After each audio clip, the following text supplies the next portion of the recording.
d'abord une dérégulation financière et économique, ça que chacun connaît, mais avec une perte parallèle de pouvoir des États.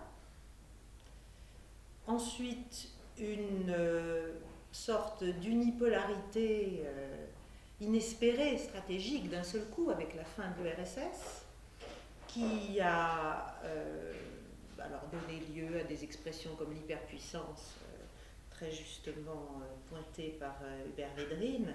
Mais en tout cas, cette unipolarité stratégique va s'avérer assez brève, parce qu'elle sera très vite contrebalancée par la montée de nouveaux concurrents, des émergents, de nouveaux systèmes, de nouveaux modèles de puissance. Mais malgré le fait que ce soit bref, il y a quand même toute une décennie, la décennie 90, où l'Amérique se retrouve seule et s'imagine être seule, on a appelé ça même cru à la fin de l'histoire, et elle s'imagine du coup qu'elle va pouvoir exercer sa puissance sans véritablement de balance. Bon. Donc il y a une utopie de la toute-puissance qui s'enclenche à ce moment-là. Troisième facteur, l'explosion des nouvelles technologies de l'information et de la communication.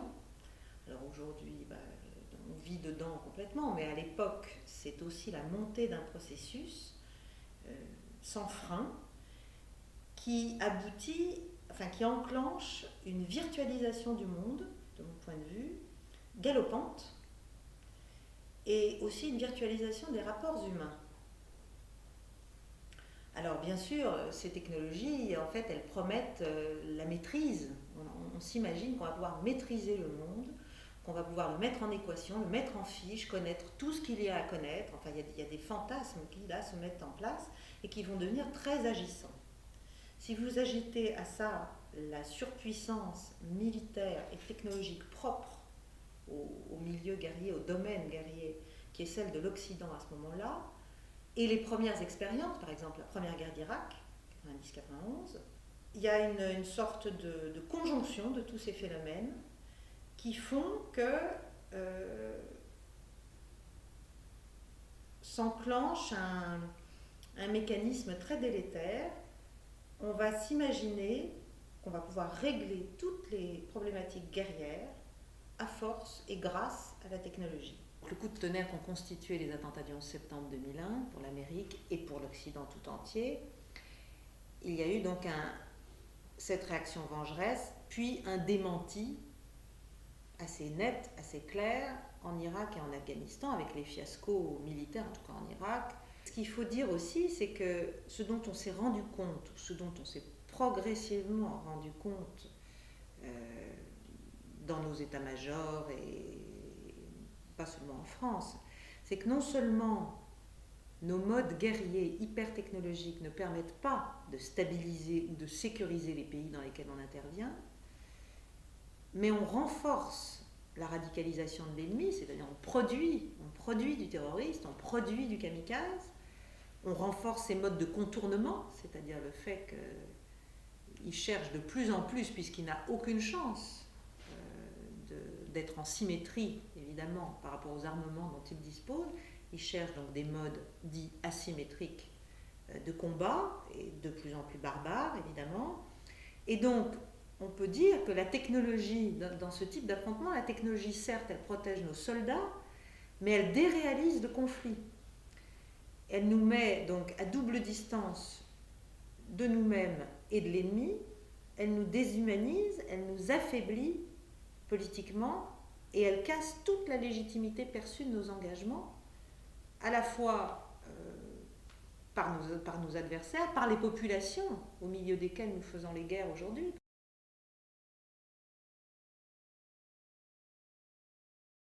Pour moi, les sociétés ultra développées, donc occidentales, elles ont perdu de leur cohérence. C'est essentiellement ça. On a perdu de notre cohérence et de notre légitimité politique et dite morale. Bon. Pourquoi ? Parce qu'on est marqué, on est plus que jamais marqué par des oxymores, on peut aussi dire des paradoxes, mais des paradoxes qui nous déstructurent. C'est-à-dire que nous sommes maintenant dans un monde où on est en permanence en contradiction avec des évolutions soi-disant positives et des effets sociaux et culturels, et dans le domaine militaire, des effets très concrets en matière d'efficacité militaire, délétères, destructeurs. Par exemple, la surinformation. On voit bien que la surinformation ne produit pas de connaissances. Parce que la surinformation, sans le discernement, sans l'esprit critique, sans la capacité de raisonner, sans la formation, bah, ça n'est jamais que de l'info qui tombe dans des canaux qu'on n'est pas capable d'analyser. Alors ça c'est valable pour monsieur et madame tout le monde, mais c'est aussi valable d'une certaine façon pour le soldat.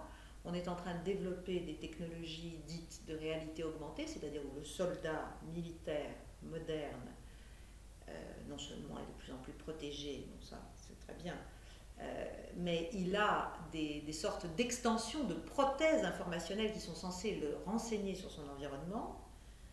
Mais en fait, ces prothèses, elles l'isolent. Ces prothèses, d'abord, tout n'est pas nécessaire dans tout ce qu'on lui donne. Et deuxièmement, il n'en a pas forcément besoin pour mener la mission dans sa réalité, la mission qu'il devrait réellement mener. Parce que là aussi, le soldat au sol, il a essentiellement un problème de légitimité. L'effet principal de tous ces paradoxes qui structurent nos sociétés et nos manières de guerre, c'est que ça nous prive d'efficacité politique. Parce que la guerre est devenue séparée, a perdu son essence politique, si vous voulez. La guerre, c'est devenu une rupture, c'est un peu à l'américaine, selon la conception américaine, c'est-à-dire quand on fait la guerre, c'est qu'on ne fait plus de politique.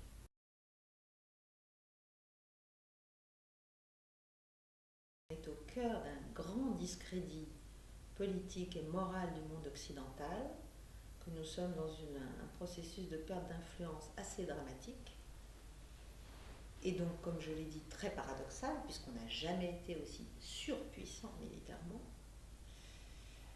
Donc il faut résoudre cette contradiction, et donc nous devons réfléchir à la manière de l'exercer différemment, et aussi de mieux tenir notre puissance. Donc moi je crois qu'il faudrait tempérer notre envie de mettre, on peut dire, le monde en équation et de normer selon nos canons, qui ne font plus recette, manifestement, en tout cas qui ne sont plus seuls à pouvoir faire recette. Et pour ça, il faut reprendre contact, puisque la technologie nous fait perdre le contact, alors qu'on croyait qu'elle allait nous apporter la maîtrise. Il faut reprendre contact, il faut réfléchir à ne pas mésuser ou à ne pas user, en tout cas de manière dérégulée et disproportionnée de certains de nos armements et de nos tentations technologiques les plus évidentes, la plus actuelle, celle dont tout le monde parle, c'est évidemment les drones armés. C'est là que toute cette problématique en rejoint une qui est plus large et plus profonde encore, qui est celle sans doute des rapports entre morale et éthique, qui moi me semblent fondamentaux.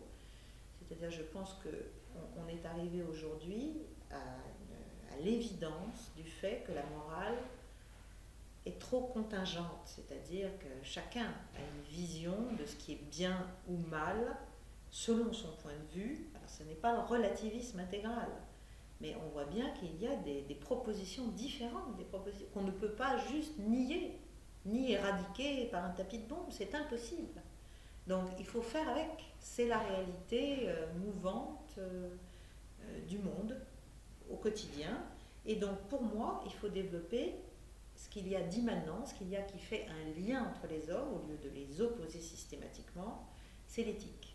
Donc revenir à l'éthique, qui est une source de lien et donc d'influence, et pour revenir à notre pays, ce qui est quand même ce qui me préoccupe, étant donné que nous devons, de mon point de vue, de manière urgente, restructurer et redéployer une stratégie d'influence, il me semble que nous devrions remettre au cœur de nos préoccupations politiques, culturelles et stratégiques la notion d'éthique qui nous permettrait